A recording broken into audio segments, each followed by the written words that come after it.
Hello viewers, welcome to AKS ice academy. ఈరోజు మనం answer writing అనేది ఎలా చేయాలనేది డిస్కస్ చేద్దాం. సో చాలామంది ఎగ్జామ్లో ఆన్సర్ రైటింగ్ అనేది ఎలా చేయాలి, ఎగ్జామ్ కంటే ముందు మేము ఆన్సర్ రైటింగ్ ప్రాక్టీస్ చేయాలి అనుకున్న చేయలేకపోతున్నాము అని చెప్పి చాలామంది కామెంట్స్ పెడుతున్నారు.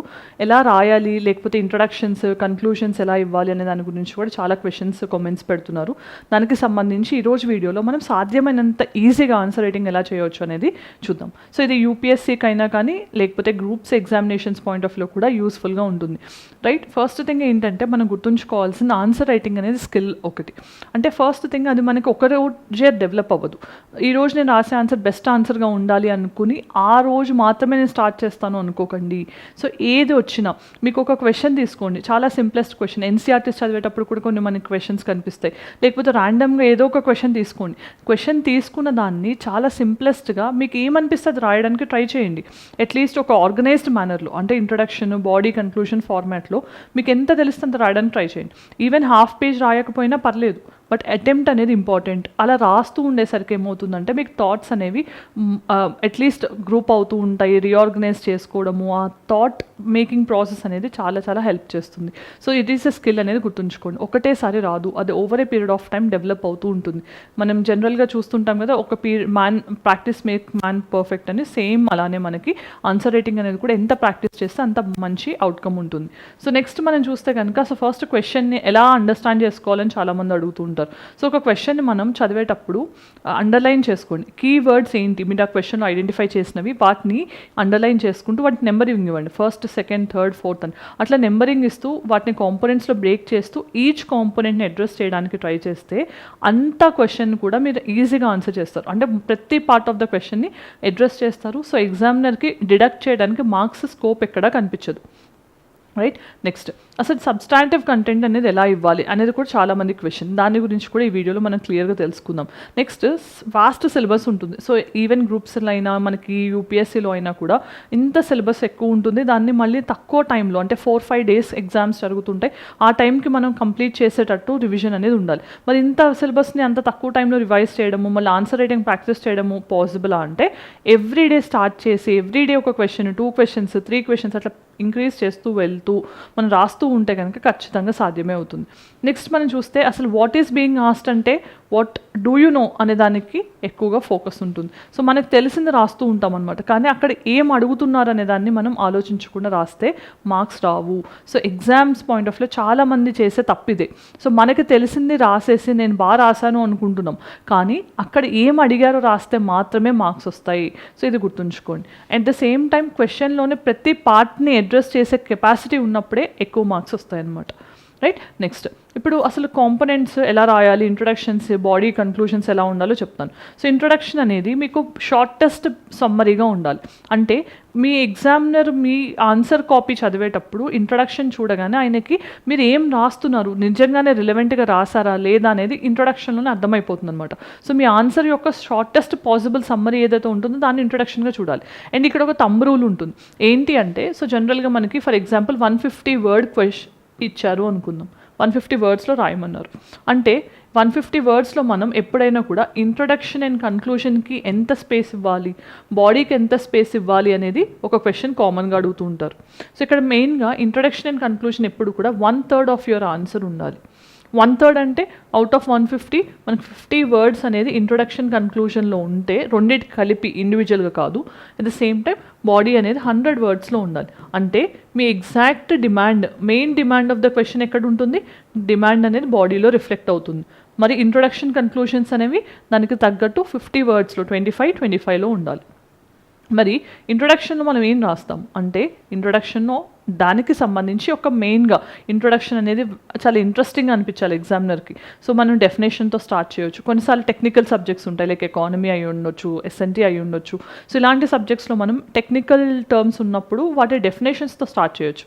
లేదు అంటే కనుక హిస్టారికల్ బ్యాక్గ్రౌండ్స్తో స్టార్ట్ చేయొచ్చు. Recent context, for example polity ఉందనుకోండి, దాంట్లో మనకి రీసెంట్ కాంటెక్స్ట్, ఆ పర్టికులర్ థింగ్ ఏదైనా న్యూస్లో ఉంది, ఈ రీజన్ వల్ల ఇది న్యూస్లో ఉంది అనుకుంటే దానికి ఎందుకు న్యూస్లో ఉంది అనే దాన్ని హైలైట్ చేస్తూ మీరు అప్పుడు కూడా దాని ఇంట్రొడక్షన్ స్టార్ట్ చేయొచ్చు. లేదు అంటే ఎకానమీ లాంటి పేపర్స్లో as per RBI data this is the extent, అంటే ఒక డేటా ఇస్తూ కూడా ఇంట్రొడక్షన్ అనేది ఇవ్వచ్చు. As per this report this is the status అట్లా కూడా మీరు రాయొచ్చు. సో ఇంట్రొడక్షన్స్ అనేవి నెంబర్ ఆఫ్ వేస్లో ట్రై చేయొచ్చు. But at the same time ఒక సబ్జెక్ట్కి 2-3 డిఫరెంట్ ఇంట్రొడక్షన్ స్టైల్స్ని మీరు ముందుగానే ప్రిపేర్ చేసుకుని ప్రాక్టీస్ చేస్తే కనుక అది డెఫినెట్గా ఎక్కువ మార్క్స్ ఫెచ్ చేయడానికి యూజ్ అవుతుంది. నెక్స్ట్ బాడీ పార్ట్ అనేది main demand of the question అనమాట. సో మెయిన్గా అడిగిన దాన్ని అడ్రస్ చేసేది ఎక్కడ, బాడీ పార్ట్లో.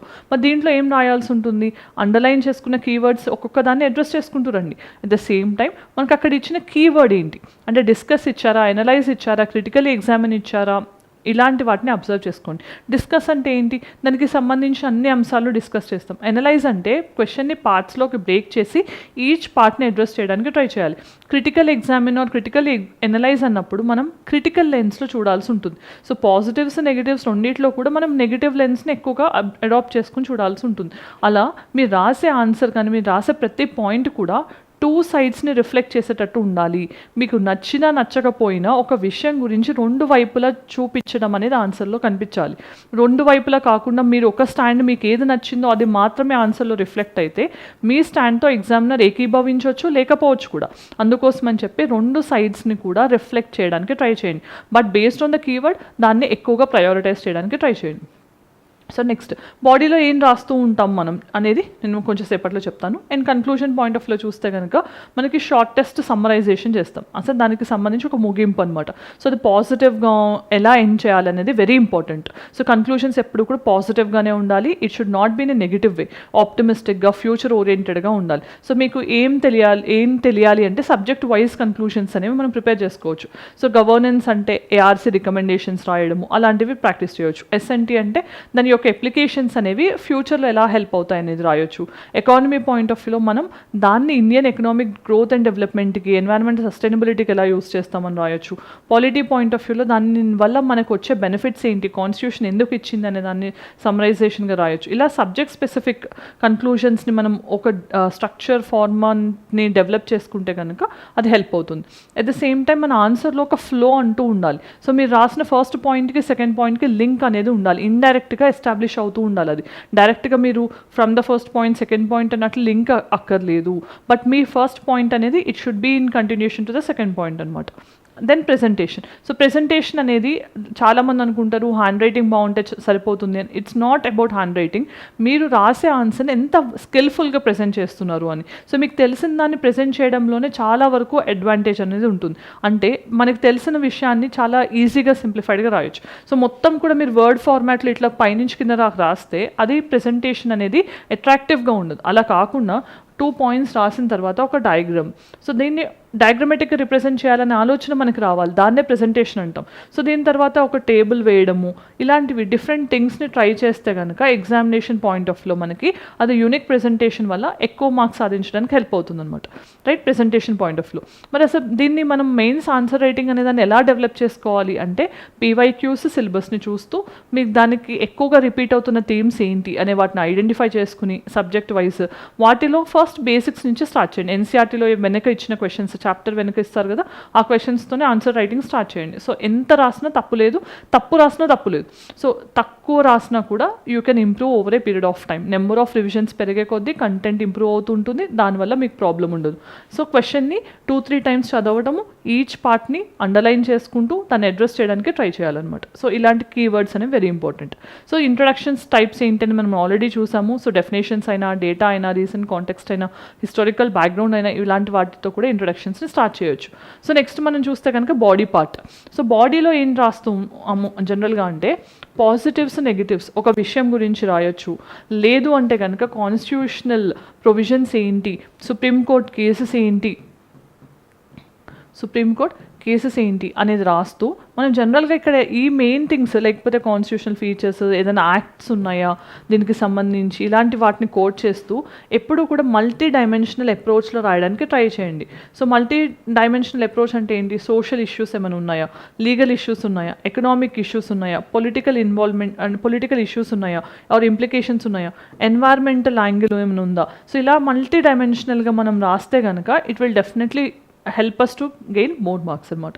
సో పాయింట్ బ్రేవిటీ అనేది ఉండాలి. అంటే టు ద పాయింట్ రాయాలి. సో దాని గురించి మనం బీటింగ్ అరౌండ్ ద బుష్ లాగా ఉండకూడదు. టు ద పాయింట్ మనం ఆన్సర్ అనేది వర్డ్ లిమిట్స్ అనేవి అన్నిట్లో ఉంటున్నాయి కాబట్టి ఖచ్చితంగా పాయింట్స్కి తగ్గట్టే ఆన్సర్ అనేది ఉండాలి, రైట్. దెన్ స్టైల్ అనేది ఎలా ఉండాలి అంటే పారాగ్రాఫ్స్ రాయొచ్చా పాయింట్స్ రాయొచ్చా అంటే మీరు పారాగ్రాఫ్స్ రాస్తే ఏంటంటే ఏం రాశారు అనేది ఎగ్జామినర్ ఎక్స్ట్రా ఎఫర్ట్ పెట్టి చదివితే కానీ అర్థం కాదు. అదే పాయింట్ వైజ్ రాస్తే ఏంటంటే మనం కొంచెం స్పేసింగ్ ఇస్తూ ఉంటాం, ఈ పాయింట్ ఇక్కడ అవుతుంది ఇక్కడ ఇంకోటి స్టార్ట్ చేస్తాం కాబట్టి ఎగ్జామినర్ ర్యాండమ్గా చూసినా కూడా పాయింట్స్ క్లియర్గా అర్థమవుతాయి. ఎన్ని డైమెన్షన్స్ రాశారు లేకపోతే ఎన్ని వర్షన్స్ రాశారు అనేది కూడా క్లియర్గా అర్థమవుతుంది. సో షార్ట్ పారాగ్రాఫ్స్ అయినా పాయింట్స్ అయినా ప్రిఫర్ చేయడానికి ట్రై చేయండి. Then visibility. సో చాలామంది పెద్దగా రాయడం కానీ మరీ చిన్నగా రాయడం కానీ చేస్తారు. మీడియం సైజ్ ఫాంట్ అడాప్ట్ చేసుకుంటే చాలా బెటర్. ఎందుకంటే ఎగ్జామినర్స్ జనరల్గా 50-60s వాళ్ళు ఉంటారు కాబట్టి మనకి వాళ్ళని ఎక్స్ట్రా స్ట్రెస్కి గురి చేసేటట్టు మీ ఆన్సర్ అనేది ఉండకూడదు. సో మీకు విజిబిలిటీ అనేది very important when you're coming to answer writing. So conclusion of an answer అనేది మనం చూసాము, ఆప్టిమిస్టిక్గా ఉండాలి, ఫ్యూచర్ ఓరియంటెడ్గా ఉండాలి, దానికి ఆ ప్రాబ్లమ్కి సొల్యూషన్ ఇస్తున్నట్టు ఉండాలి. మీకు ఏం తెలియదు అంటే కమిటీస్ వాళ్ళు ఇచ్చిన రికమెండేషన్స్ని సజెస్ట్ చేయండి. మళ్ళీ లేదు అంటే కనుక దీని గురించి ఇలా చేస్తే బాగుంటుందని ఒక సజెషన్ ఇవ్వచ్చు, కానీ యూ సజెస్ట్ అట్లాంటి టర్మ్స్ యూస్ చేయకూడదు. At the same time sustainable development గోల్స్ని కోట్ చేయండి. అలాంటి వాటితో ఆప్టిమిస్టిక్ అండ్ కన్క్లూషన్ అనేది ఫామ్ అవుతుంది, రైట్. దెన్ ఇప్పుడు మనకి వాల్యూ అడిషన్ అనేది ఎలా వస్తుంది ఆన్సర్ రైటింగ్లో కరెంట్ అఫైర్స్ని లింక్ చేయడం వల్ల, డయాగ్రామ్స్ యూస్ చేయడం వల్ల, లేకపోతే స్టాండర్డ్ డెఫినేషన్స్ని, డేటాని కోట్ చేసేటప్పుడు ఏ సోర్స్ నుంచి మనం కోట్ చేస్తున్నాం అనే వాటిని కానీ ఇలా మనం అన్నిటినీ కూడా జాగ్రత్తగా కన్సిడర్ చేస్తూ రాస్తే వాల్యూ అడిషన్ అనేది ఈజీ అవుతుంది. సో ఫస్ట్ ఇప్పుడు మనకి లెవెల్స్ అనేవి ఉంటాయి. ఆన్సర్ రైటింగ్ అనేది ఒకటే రోజు రాదని మనం అనుకున్నాం కదా. సో ఫస్ట్ లెవెల్లో ఏం చేయాలి, అసలు క్వశ్చన్ అర్థం చేసుకోవడానికి ట్రై చేయాలి.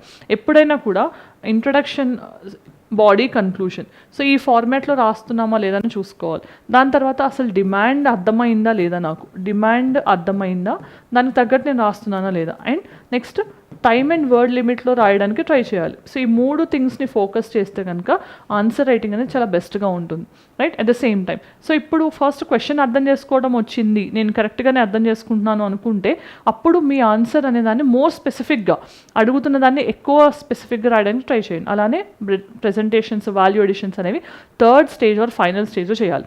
ఇక్కడ నెంబర్ ఆఫ్ రివిజన్స్ పెరిగే కొద్దీ మీకు క్లారిటీ వస్తుంది కాబట్టి బెటర్ ప్రెజెంటేషన్ కానీ వాల్యూ ఎడిషన్ కానీ చేయడానికి అది హెల్ప్ అవుతుంది. సో ఇక్కడ మనకి మెయిన్గా ఆన్సర్ రైటింగ్ చేయడానికి ఏంటి, కొన్ని సబ్జెక్ట్స్కి సంబంధించి ప్రిపేర్డ్ టెంప్లెట్స్ చేసుకోవచ్చు. ఫర్ ఎగ్జాంపుల్ ఇప్పుడు విజయనగరాస్ గురించి ఒక క్వశ్చన్ అడిగారు, లేకపోతే ఢిల్లీ సల్తనెట్ గురించి ఒక క్వశ్చన్ అడిగారు అనుకుందాం, మెడివల్ ఇండియాకి సంబంధించి.